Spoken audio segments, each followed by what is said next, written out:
Dad, gusto ko pong subukan maging chef sa isang branch natin dito sa Manila.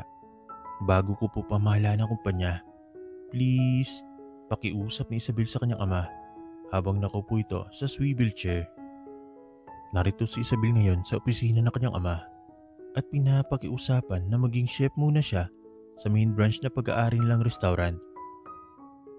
Noon pa man ay hilig na ni Isabel ang pagluluto kaya ito na ang hinihintay niyang pagkakataon para matupad ang pangarap niya. Huminga ng malalim ang kanyang amang si Manuel at tumitig sa kanya. Within 6 months anak, gawin mo ang gusto mong gawin. Pero pagkatapos ng 6 na buwan, itutuon mo na ang atensyon mo sa negosyo. Mungkahin ng kanyang ama na naging dahilan para maluwa si Isabel. Napaka-supportive talaga ng kanyang ama. Lumapit siya sa ama at niyakap niya ito na maigpit. Thank you so much, Dad. I love you so much, anin ni Isabel at hinalikan ng ama sa pisngi. Niyakap din siya ng ama. Basta para sa iyo anak, alam mo naman na ikaw na lang ang meron ako. Anito na mahimigan ang lungkot sa boses. Lumayo si Isabel at pinakatitigan ang kanyang ama.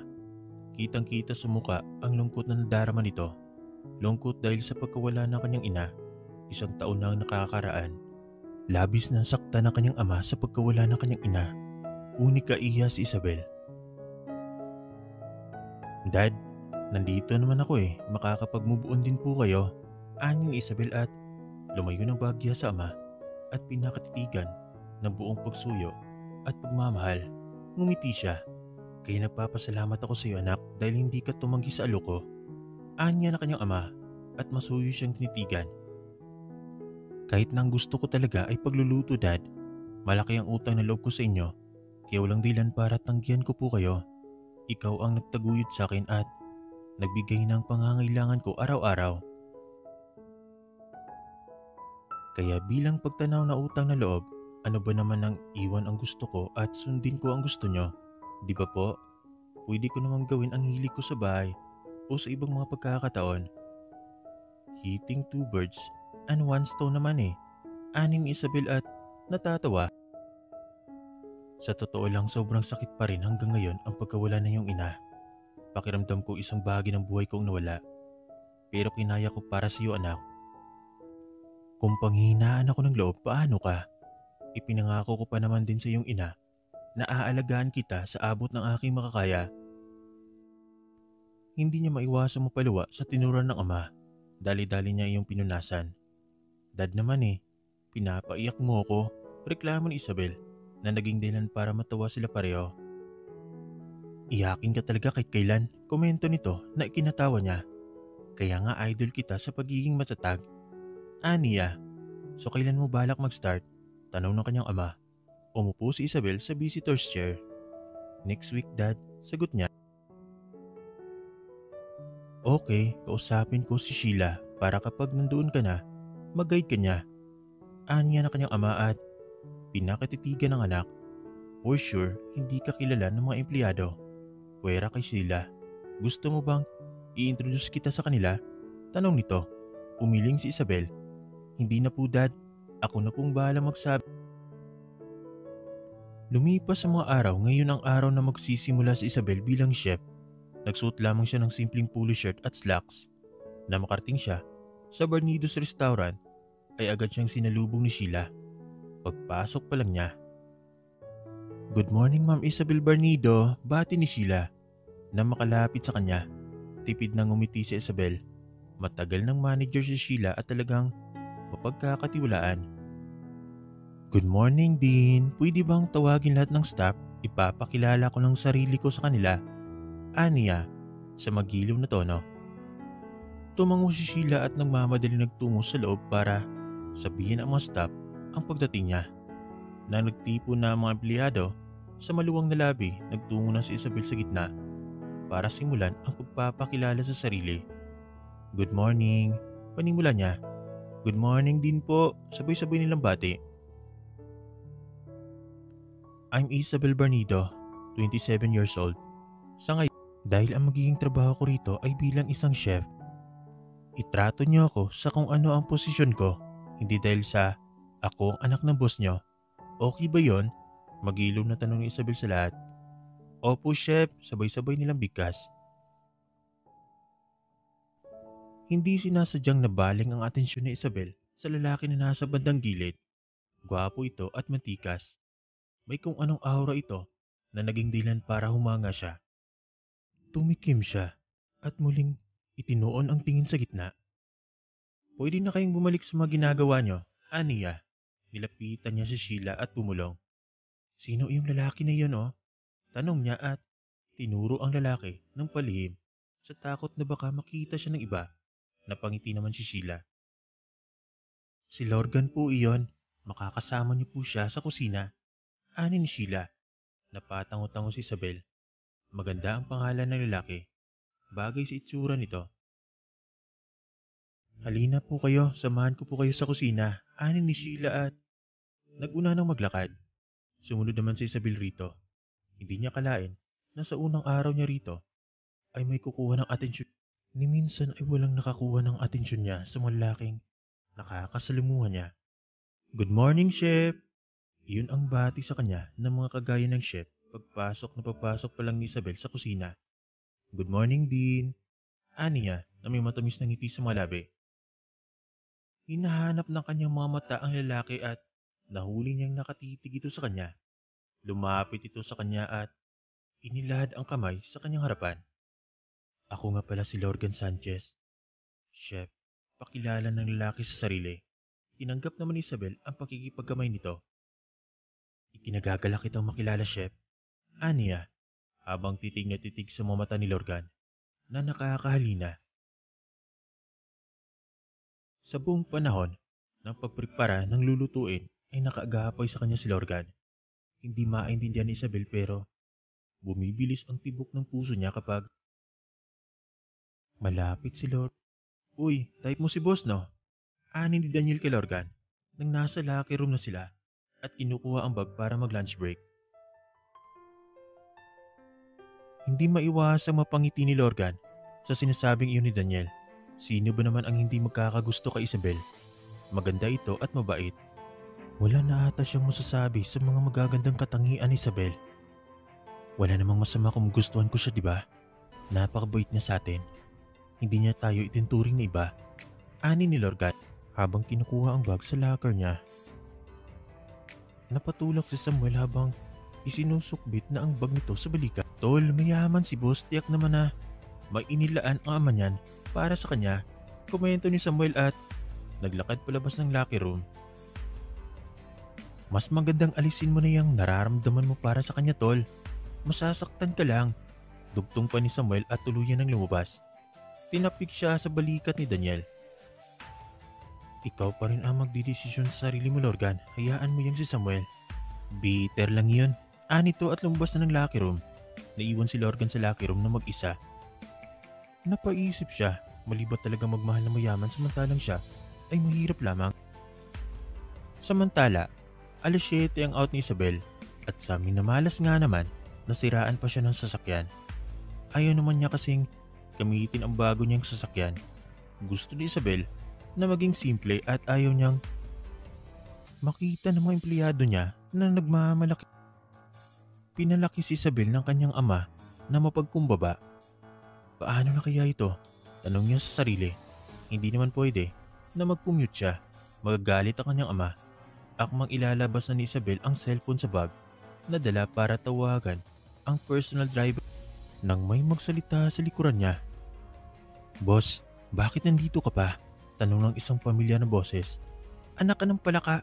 Gulat na bulalas ni Isabel at pumihit parap. Bakit ka naman nagugulat? Nabitin ang sasabihin niya na mapagsino kung sino ang nagsalita. Si Lorgan. Natawa ito na mahina.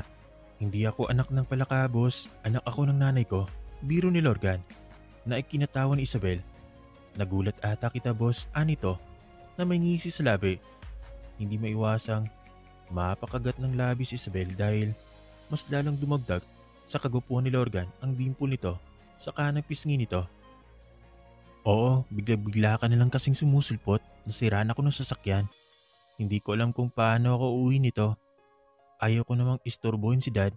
Aniya, napatango-tango si Lorgan.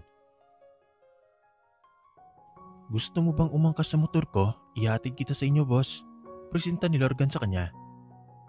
Nanlaki ang mga mata niya. Okay lang ba sa'yo? Baka gabihin ka sa pag-uwi.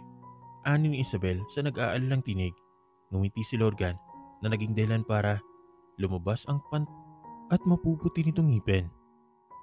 Ayos lang po, ang mahalaga, maihatid kita boss. Ani to. Napakunot noo si Isabel. Kanina pa siya nito tinatawag na boss. Just Isabel. Pakiusap.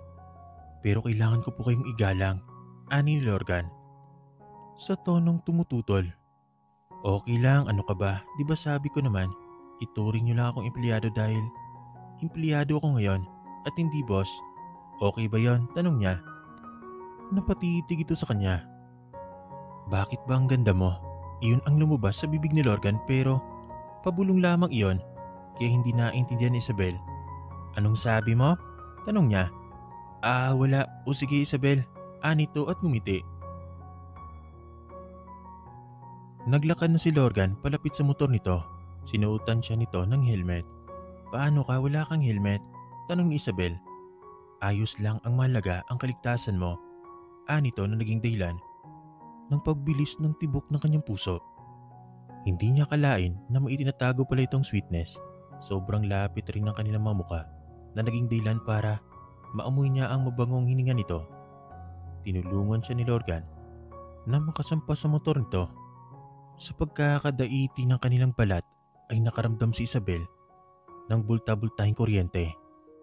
Ano ba itong nararamdaman niya? Basta mag-iingat ka sa pagdadrive, okay? Paalala ni Isabel kay Lorgan. Nang tuluyan na siyang, yes boss, anito at sumaludo pa. Natawa na lang siya sa ginawa nito. Pinaandaran ni Lorgan ang motor at kusang gumalaw ang kanyang mga kamay para ipalibot iyon sa bewang ng binata. Napakagatlabi siya dahil sa pagkakalapit nilang iyon. Nang mga sandaling iyon, hindi maiwasang mapangiti ni Lorgan dahil sa pagkakalapit nila ng dalaga. Sa ilang araw nito sa restaurant bilang chef ay mas naging palagay ang loob nila sa isa't isa. At sa ilang araw na iyon, napapansin niyang iba na ang nararamdaman niya para sa dalaga. Dad, si Lorgan po. Chef po sa restaurant, pakilala ni Isabel sa kanya sa ama nito. Nang mapabuksan sila ng pintuan, inaasahan niyang magagalit ito pero nagkamali siya dahil ngiti ang itinugo ng ama ni Isabel sa tinura ng dalaga. Ngayon lang nagdala ng lalaki si Isabel rito sa bahay. Komento nito at niluwagan ang pagkakabukas ng pinto. Dad, sita ni Isabel sa ama. Napangiti siya. Maswerte pala siya kung ganon. Pumasok na sila sa loob. Natawa na lang ang ama ni Isabel. Lorgan Sanchez po pala sir. Pagpapakilala niya sa sarili at inilahad ang kamay sa harapan ng Ginoo. Manuel Barnido iyo, pakilala naman ng ama ni Isabel sa kanya at tinanggap ang pakikipagkamay niya. Ikinagagala ko po kayong makilala. Aniya sabay silay ng ngiti sa mga labi. Ngiti lamang ang itinugo ng ama ni Isabel sa kanya. Inilahad nito ang kamay sa sopa. Maupo ka muna iyo, paanyaya nito sa kanya. Nako, hindi na po ako magtatagal sir. Uuwi na rin po ako. Nilingon niya si Isabel. Ang mahalaga po sa akin, ligtas po si Isabel na nakauwi. Aniya, kitang-kita ni Lorgan ang pumumula ng pisngi ng dalaga. O sige, mag-ingat ka iyo. Anito. Salamat Lorgan sa paghatid. Ani ni Isabel sa kanya. Ngumiti si Lorgan sa dalaga. Walang anuman Isabel, sagot niya saka binalingan si Manuel at inuukol ang ulo tanda ng paggalang. Ang dami niyang gustong sabihin sa dalaga pero hindi niya magawa dahil naroon ang ama nito. Inihatid siya ni Isabel sa labas bago tuluyang paandarin ni Lorgan ang kanyang motor. Kumaway muna siya sa dalaga. Kita-kits bukas, sigaw niya. Sure, ganting sigaw ni Isabel habang na may hawak ng ngiti sa mga labi. Kinabukasan maagang pumasok si Isabel ng araw na yon. Excited siya makita si Lorgan. Ngunit pagpasok niya sa loob ng kusina ay hindi niya ito nadatnan. Tinanong niya si Christy na isa ring chef. Asan si Lorgan? Tanong niya. Bago pa man makasagot si Christy, si Samuel na nagsalita. Isa ito sa kaibigan ni Lorgan. Oo nga pala Isabel, may sakit siya ngayon. Nabasa ng ulan sa daan kagabi. Muntik ko na po makalimutan. Ani ni Samuel. Pag-aalala, ang rumistro sa mukha ni Isabel sa narinig. Pwede ko bang malaman kung saan ang address niya? Tanong niya. Kaagad namang sinabi ni Samuel ang address ni Lorgan. Lumabas siya ng kusina ng restaurant. Nagmamadaling tinungo ang kotseng nakaparada sa parking area at sumakay. Pinaharurot iyon ni Isabel patungo sa address ni Lorgan. Kasalanan ko ito kung hindi ako nagpatid di sana hindi siya magkakasakit. Hindi namalayan ni Isabel na may tumulo ng luha sa kanyang mata dahil sa labis na pagkaalala. Ang alam niya, mag-isa lang ito sa bahay dahil nasa probinsya ang magulang at mga kapatid. Kung ganoon, walang nag-aalaga kay Lorgan ngayon. Makalipas ang ilang minutong biyahe. Isabel? Bunga na tanong ni Lorgan nang mapagbuksan niya ng pintuan si Isabel. Mapula ang mga mata ng dalaga na marahil ay kagagaling lang sa pag-iyak.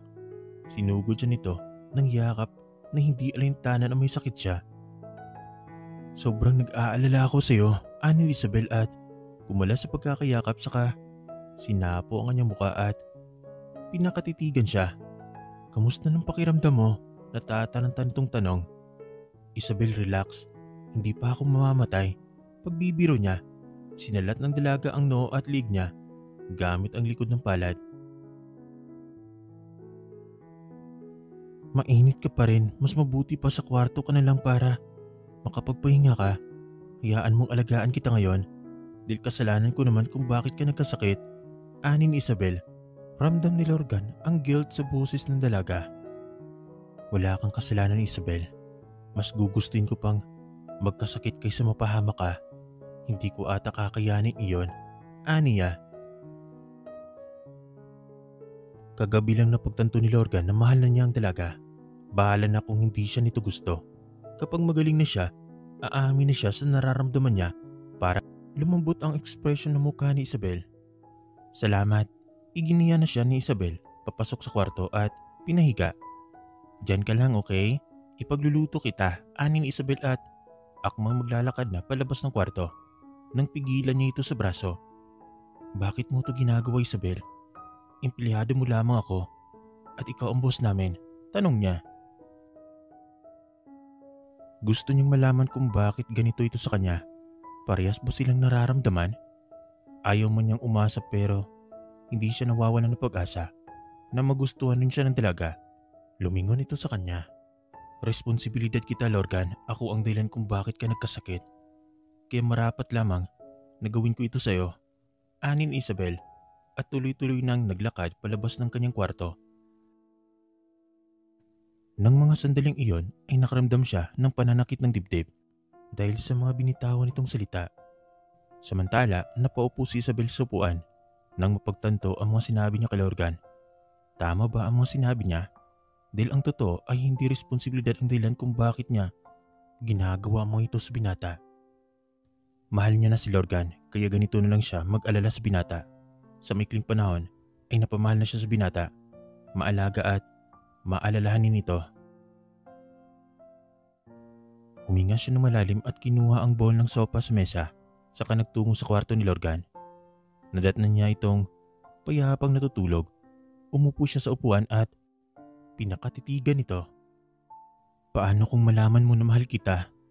Alam ko naman na hindi mo ako magugustuhan, lalo at baka pakiramdam mo hindi tayo para sa isa't isa dahil malayo ang estado natin sa buhay. Malungkot na sabi sa natutulog na binata. Nagulat siya nang bigla ito nagmulat ng mga mata. Saka siya tiningnan. Mahal mo ako? Nakangisi nitong tanong. Gising ka? Tanong niya. Ngumisi ito. Oo, at narinig kong lahat ng mga sinabi mo. Ani ni Lorgan at pinilit na bumangon. Saglit niya itong nilapitan para inalalayan. Nagkatitigan sila. Hindi niya maiwasang pamulahan ng muka dahil sa titig ni Lorgan. Nagbaba siya ng tingin.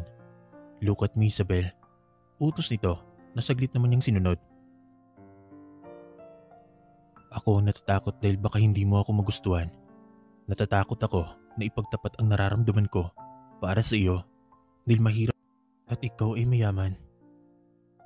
Pero handa akong harapin ang lahat, maging ang iyong ama.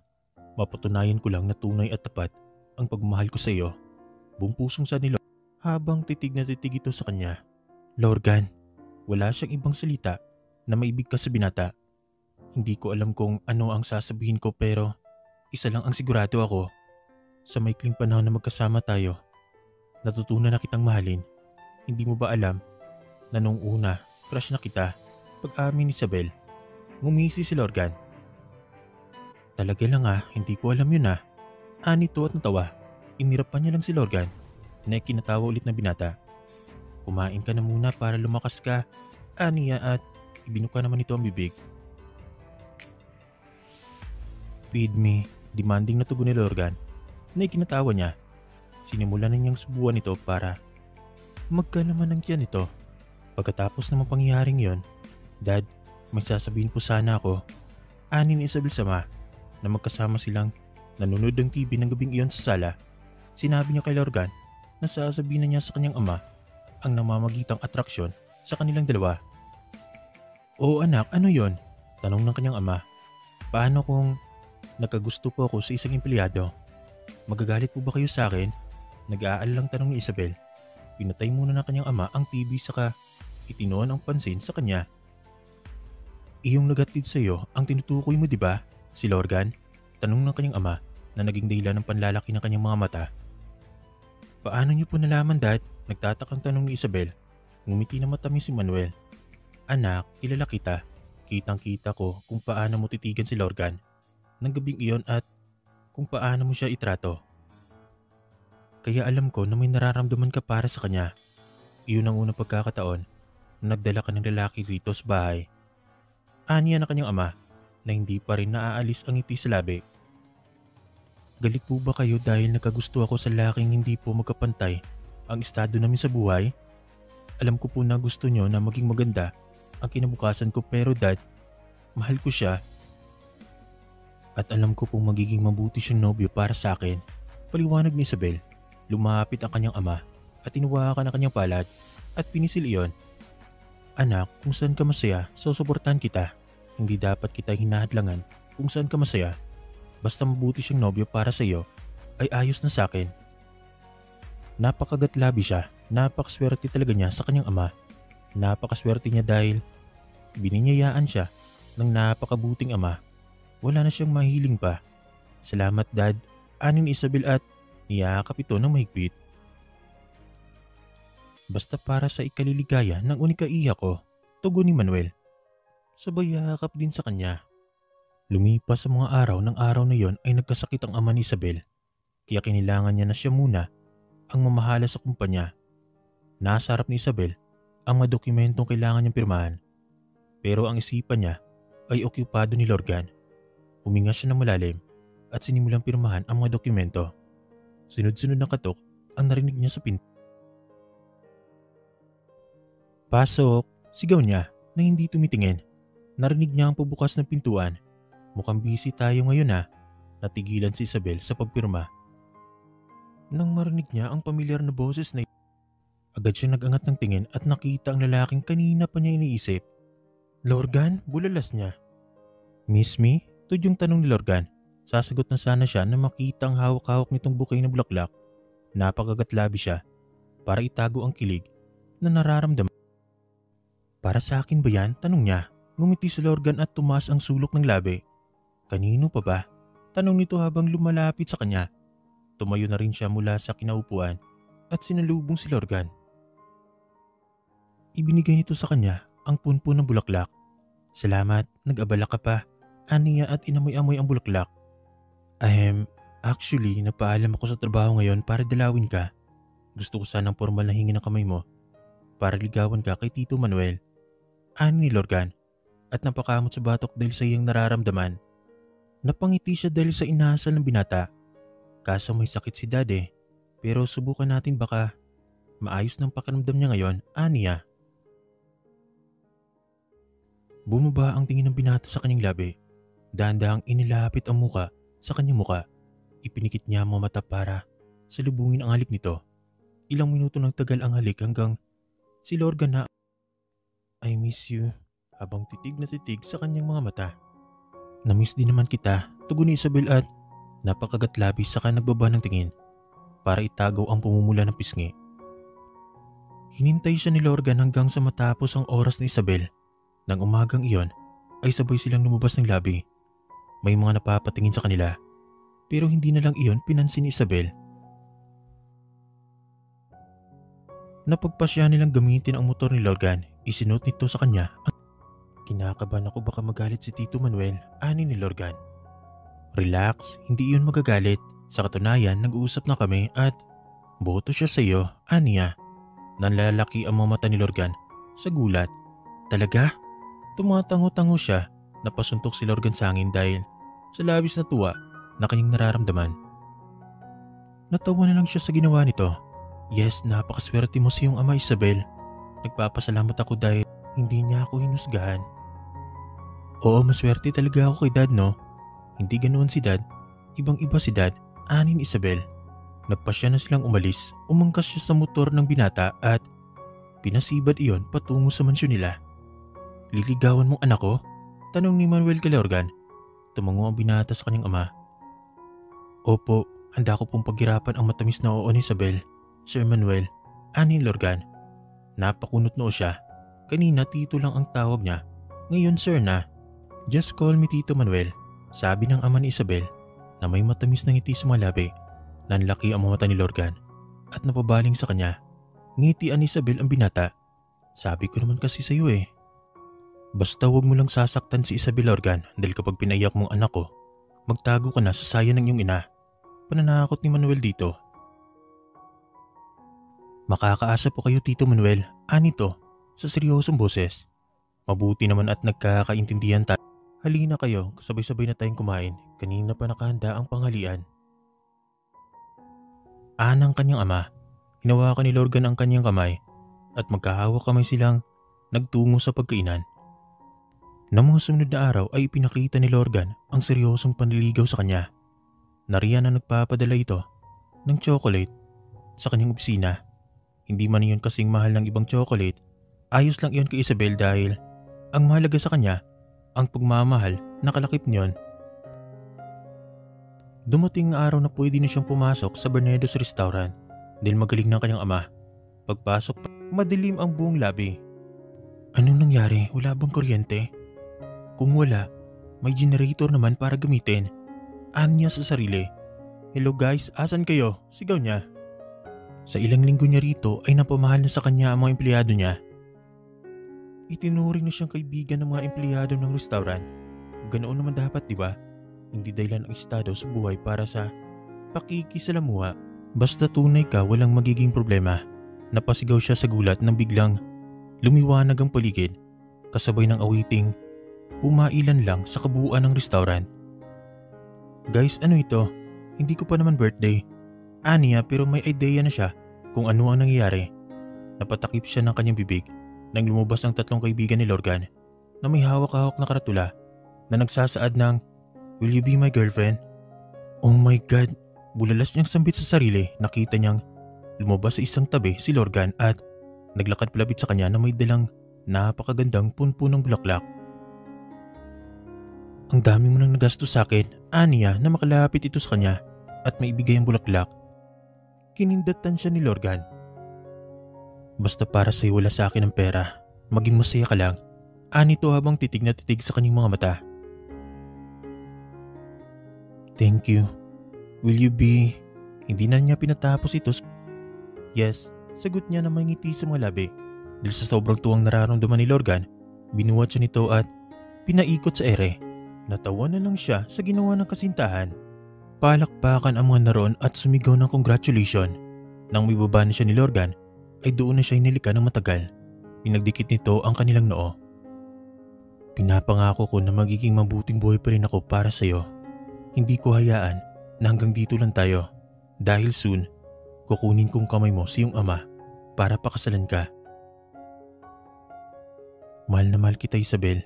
Madamdamin itong payag habang titig na titig sa kanyang mga mata. Sinalubong niya ang mga titig ng binata. Pakiramdam niya sila lamang ang tao sa restaurant. Pinapangako ko rin na magiging mabuti akong kasintahan sa'yo. Handa akong hintayin ang tamang araw na handa na nating iharap ang sarili natin sa dambana ng Diyos at mangakong magsasama habang buhay. Mahal na mahal din kita, Lorgan, aniya at muling naglapat ang kanilang mga labi. Masigarabong palakpakan ang namayani sa buong restaurant. Sino ba naman ang mag-aakala na dito makakatagpo si Isabel ng lalaking mamahalin niya habang buhay? Dito niya napagtanto na hindi basihan ang estado sa buhay para hindi makasama ang tunay na minamahal. Basta handa mo siyang ipaglaban hanggang alam niyong wala kayong ginagawang masama, walang dapat ikatakot. At hanggang dito na lang nagtatapos ang ating kwento.